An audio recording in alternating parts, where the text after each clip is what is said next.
आता मित्रांनो व्हिडिओला सुरुवात करूया। व्हिडिओ संपूर्ण पहा, तुम्हाला नक्की आवडेल। लाईक करायला विसरू नका आणि अजूनही चॅनल सबस्क्राइब केला नसेल तर नक्की सबस्क्राइब करा।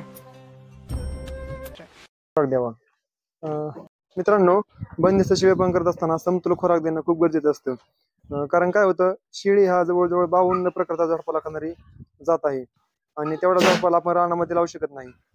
त्याच्यामुळे काय होतं माहिती का, जो आपला चारा आहे तो त्या चाऱ्यामधून त्यांच्या शरीराची जी खनिज कमतरता आहे ती खनिज कमतरता भरून निघत नाही।